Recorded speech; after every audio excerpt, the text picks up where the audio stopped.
Hi കൂട്ടുകാരെ, എല്ലാവർക്കും എൻ്റെ ഒരു പുതിയ വീഡിയോയിലേക്ക് സ്വാഗതം. ഇന്ന് ഞങ്ങളുടെ ക്ഷേത്രത്തിൽ നടന്ന ഇല്ലന്നറയുടെ കുറച്ച് വിശേഷങ്ങളും വീഡിയോ ഒക്കെ ആയിട്ടാണ് കേട്ടോ വന്നിരിക്കുന്നത്. അപ്പോൾ ഇല്ലന്നറ എന്നാണ് ഓരോ ക്ഷേത്രത്തിലും ഉണ്ടാകുമെന്ന് വെച്ചാൽ കേരളത്തിൽ എല്ലാ അമ്പലത്തിലും ഉണ്ടാവും കേട്ടോ. അത് കർക്കിടക മാസത്തിൽ പ്രത്യേകിച്ച് കറുത്ത വാവ് കഴിഞ്ഞ് വരുന്ന ദിവസങ്ങളിലാണ് കേട്ടോ ഈ ഇല്ലന്നറ ആചരിക്കുന്നത്. ഇത് ഒരു പരമ്പരാഗത വിളവെടുപ്പ് ഉത്സവമാണ് ഇല്ലനിറ അഥവാ നിറപുത്തിരി എന്ന് പറയുന്നത്. വീടുകളിൽ ധനധാന്യ സമൃദ്ധിയും ഐശ്വര്യവും നിറയുക എന്ന പ്രാർത്ഥനയോടെ പാടത്തു നിന്നും കൊയ്തെടുത്ത നെൽക്കതിരുകൾ ക്ഷേത്രങ്ങളിൽ പൂജിച്ച് വീടുകളിൽ കൊണ്ടുപോകുന്ന ചടങ്ങാണ് ഇത്. നിറ പൊലി പൊലി എന്നുറക്കെ പറഞ്ഞുകൊണ്ട് വേണം ഈ കതിർക്കുലകൾ വീടിൻ്റെ മച്ചിലും ഉമ്മറത്തുമൊക്കെ കൊണ്ടുവന്ന് തൂക്കിയിടുവാനായിട്ട്. ഇത് തൂക്കിയിടാൻ നല്ലത്, ഏറ്റവും നല്ലത് പശുവിൻ്റെ ചാണകമാണ് കേട്ടോ. പശുവിൻ്റെ ചാണകത്തിൽ ഈ കട്ടളപ്പടിയുമോ അല്ലെങ്കിൽ മച്ചിലോ ഇത് നെൽക്കതിരി വെച്ചിട്ട് അതിൻ്റെ മുകളിൽ ചാണം വയ്ക്കുക. കുറച്ച് നേരം ആ ചാണം അങ്ങനെ വെച്ചിരുന്നാൽ അതവിടെ ഉറച്ചിരിക്കും. അങ്ങനെയാണ് ഇത് വെക്കേണ്ടത്. അപ്പോൾ ഈ നെൽക്കതിര് ഒരു വർഷകാലം അവിടെ പോകാതെ സൂക്ഷിച്ചു വെച്ച് കഴിഞ്ഞാൽ നമ്മുടെ വീട്ടിലെ നല്ല ഐശ്വര്യം, സമാധാനവും സന്തോഷവും നല്ല ധനധാന്യ സമൃദ്ധി ഒക്കെ ഉണ്ടാവുമെന്നാണ് പറയണത്. അങ്ങനെയാണ് വിശ്വസിക്കുന്നത്. അപ്പോൾ ഇത് കുളിച്ച് നല്ല വ്രതശുദ്ധിയോട് കൂടിയിട്ടാണ് പാടത്തുനിന്ന് ഇതിൻ്റെ ഈ നെൽക്കതിരൊക്കെ കൊയ്ത് അമ്പലത്തിലേക്ക് കൊണ്ടുപോവുക. അമ്പലത്തിലേക്ക് പൂജിച്ച് കഴിഞ്ഞാൽ അത് അമ്പലത്തിൽ അന്ന് വരുന്ന ആൾക്കാർക്കോ എല്ലാവർക്കും കൊടുക്കും.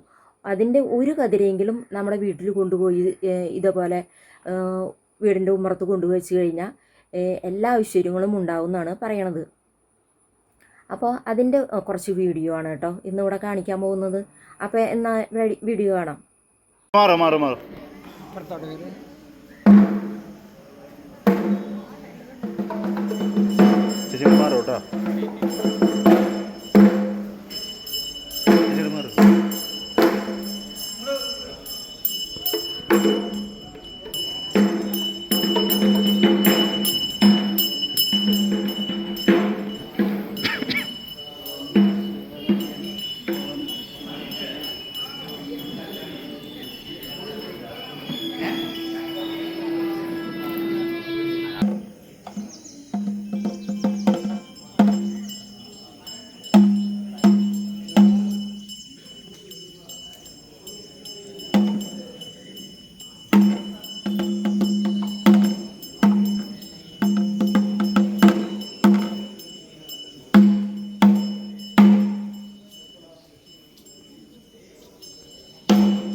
ഇന്ന് ക്ഷേത്രത്തിൽ നിന്ന് കിട്ടിയ നെൽക്കതിരാണ് കേട്ടോ. അതോ 2 കതിരേ കിട്ടിയുള്ളൂ.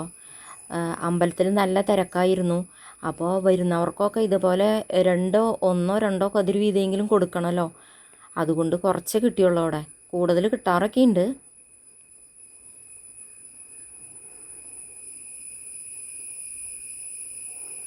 അപ്പോൾ ഈ കതിരാണ് കേട്ടോ നമ്മൾ വീടിൻ്റെ ഫ്രണ്ടിൽ കൊണ്ടുവയ്ക്കേണ്ടത്. അല്ലെങ്കിൽ അകത്ത് മച്ചിൻ്റെ മുകളിൽ കെട്ടി ഞാത്തിയിട്ടാലും മതി. ഇത് ഞാനിവിടെ ഇങ്ങനെയാണ് വച്ചത്. ചാണകത്തിൽ പൊത്തി വയ്ക്കുകയായിരുന്നു നല്ലത്. ഏറ്റവും കൂടുതൽ നല്ലത് അതാണ്. പശുവിൻ്റെ ചാണകത്തിൽ പൊത്തി വയ്ക്കുക. അതവിടെ ഇരുന്ന് ഉണങ്ങും. അപ്പോൾ ആരും തൊടാണ്ടിരുന്ന് കഴിഞ്ഞാൽ ഒരു കൊല്ലത്തോളം അവിടെ ഇരിക്കും.